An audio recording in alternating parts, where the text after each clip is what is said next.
Welcome back into the book of Revelation again today, still in chapter 1, and I want to look today at this verse 7 of chapter 1.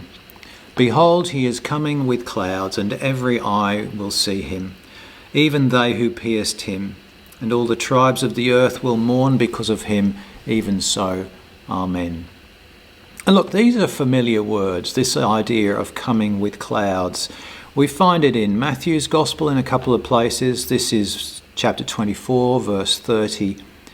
Then the sign of the Son of Man will appear in heaven, and then all the tribes of the earth will mourn, and they will see the Son of Man coming on the clouds of heaven with power and great glory. And even if we look back into the Old Testament, we find similar words to this. There is no one like the God of Jeshurun, who rides the heavens to help you, and in his excellency on the clouds. However, the same is also said of Babylon. This is from the prophecy of Jeremiah chapter 4. Behold, he shall come up like clouds, and his chariot like a whirlwind. I want us to think about what clouds mean and how the image of clouds is used in other parts of the Bible.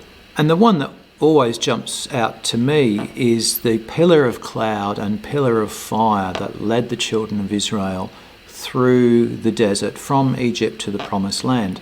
The cloud is also said to be the location from which the Lord speaks.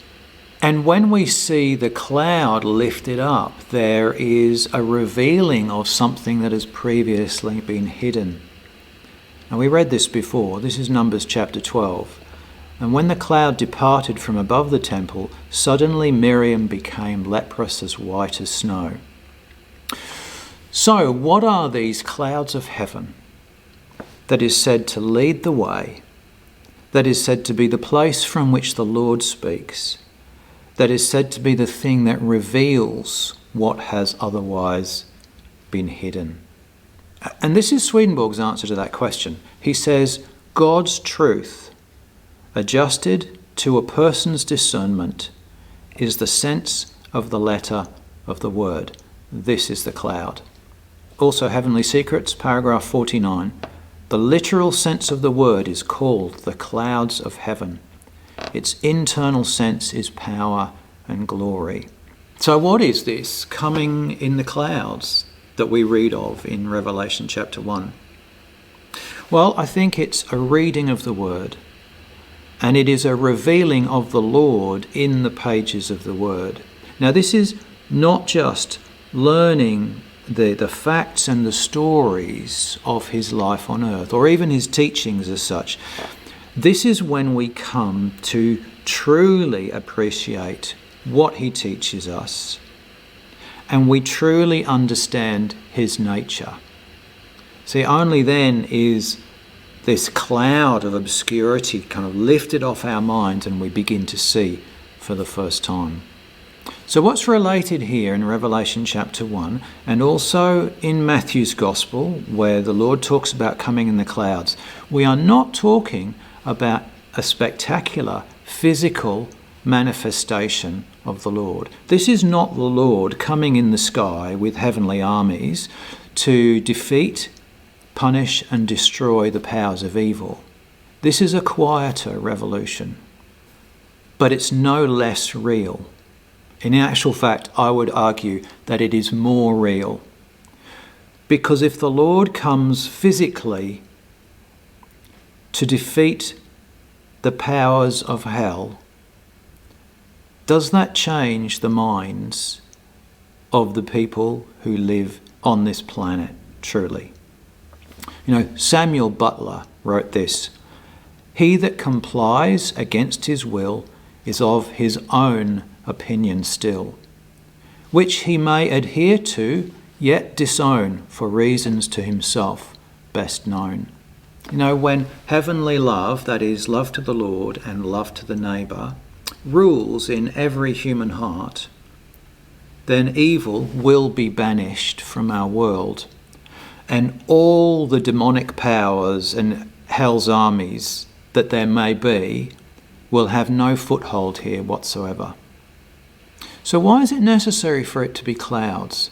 Why is divine truth hidden from us in this way, or obscured in an earthly story?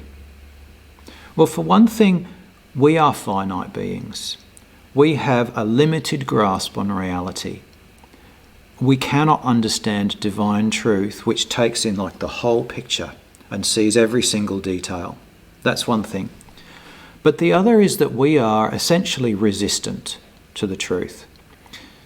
If we saw the full implications, everything that is required of us to change our lives for the better, we would run in the opposite direction. You know, what woman in the throes of labour decides in that moment that she wants to have more children? This is true of every single one of us. And all you need to do is reflect on your own experience of life, the changes that you have been through that have brought you to this place. If you had prior knowledge of what was required of you to reach this point now, you would very likely have run in the opposite direction. As always, I'm very happy to hear what you think about this particular aspect of the vision of the Lord or some other aspect of it. I wonder particularly what you think about the idea of this physical manifestation of the second coming of the Lord as opposed to a more internal one that exists within the hearts and minds of the people who live on this planet. Which is the more real? Which has the most long-lasting effect? As always, keep it friendly, and I look forward to talking to you next time.